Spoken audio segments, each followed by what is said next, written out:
Hello and welcome back to A2's Make and Repair. Some of you might be wondering why I haven't posted a video in the last few days to a week. Well, we're away at the moment. I had to come away with my wife. She had to have some fairly large surgery on some skin cancer that she's had here. It's been an ongoing thing for years. So they took out a fairly large area here. She lost an eye many years ago due to it, and they also had to do her tonsils too. So we're going to be here for a while. So while I was here, I was going to do some wood carving, and specifically I was going to carve some little wooden axes to give away as gifts, one to a customer of mine and some other people that have helped me out too, just as a gift for them. So I'm going to use those carving knives that I made a few videos ago, the homemade ones that I made out of mower blades, and they work fairly well. I'm quite impressed with them really. So I brought them with me, and I bought some little wooden blanks of axes that I cut out before I left home on the bandsaw. So all I have to do down here is trim them up and carve them into the final shape, trim the handles, shape the blade, etc. So come along with me today and I'll show you how I did it. So here we have one of those little axe blanks I was telling you about that I cut out before I left home on the bandsaw, and I'm going to trim this down now to them marks that you see on that little blank. So I'll go through and trim this down now. I will fast forward a little bit, just so for the sake of time, else it'll be too long a video.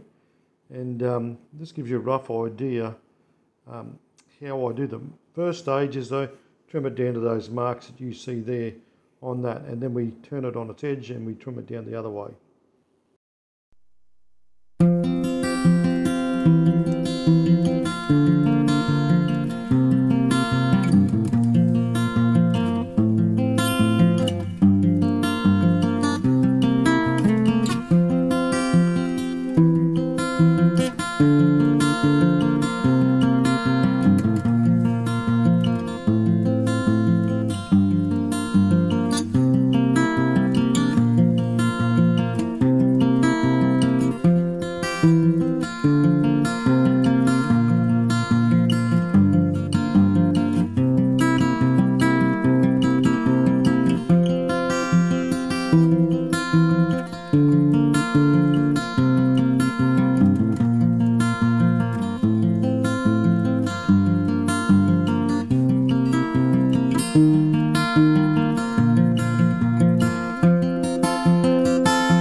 You'll notice as I do the carving, as I go through, I put a lot of guidelines in, and that's because of my inexperience. I find if we put a pencil mark in and you can cut up to that mark, sometimes takes the guesswork out of things. So here I've cut up to those guidelines, and I've left a bit of the pencil mark there because I cut to where I thought looks neater.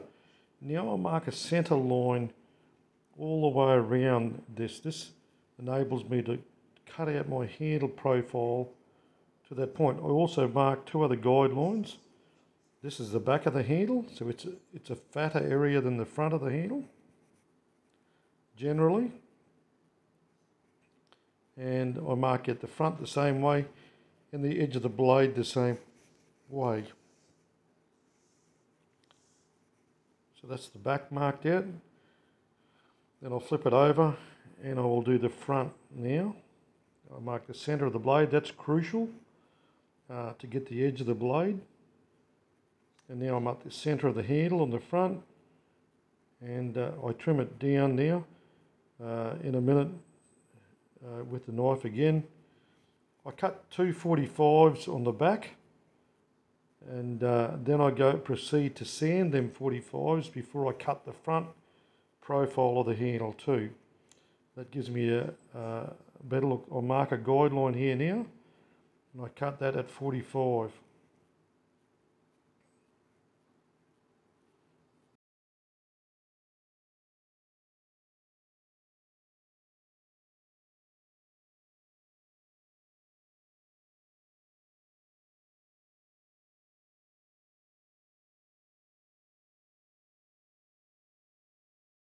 I tend to put a guideline here like I am doing now, and I blend that into the thickness of the narrow part of the handle first. I concave that in and scallop that in, as well as up the top end there too, where the handle goes fatter at the top. I cut that in first. I use it as a stop, so I cut this part in now to the line mark, and then I cut it out so that way I don't accidentally cut my grip off when I'm trimming the handle down. Then it's just a matter of trimming the handle down parallel to the narrow part of the handle, the way an axe handle should look. And I try to make sure I run it parallel as I possibly can. And I find sanding at the end takes out a lot of little minor defects. You do have to watch the grain direction. This piece of wood I'm using here now, it's got grain all over the place at the moment, so it's a bit of fun and games. You can't see the grain very clearly to see which way it's going either, but I found it's all over the place. So that's where I'm going to scallop it out at the top, and I'll make the middle part of the handle narrower, but I try to keep it parallel and equal.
Okay, so here you see me sanding the side of the head. There's a couple of little saw marks from the timber that was in it. So I'm actually sanding it down there to make it smooth before I pare the blade of the head down. So that's what I'm doing here and now. I'm just sanding it so it's nice and neat, and then I'll pare it down.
So here's the axes.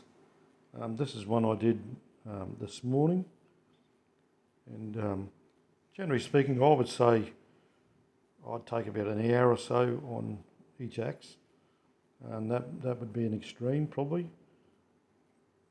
I did this one the other day.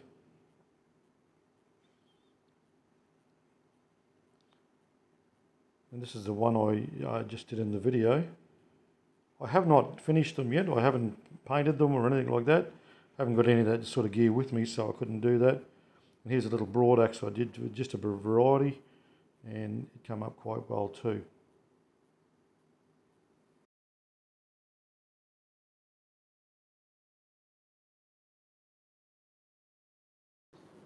Thanks for joining me as I carved this little axe here today. The little one I carved was this one. I did carve another one this morning, and the other two I did other days. One's the broad axe, as you can see. So I just thought that might be an inspiration to some of you people to get out there and give it a go.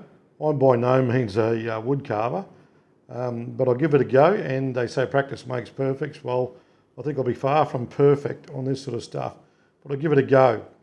Look, if you liked the video, please hit the thumbs up button there. If you haven't subscribed, please subscribe. And please share me with your friends, that would be appreciated. Trying to grow the channel a bit, and had a lot of subscribers lately, which has been, to me, very encouraging. And I've been trying to give out content that is practical and down to earth too. So, thanks for joining us. Bye for now, and I'll catch you on the next one.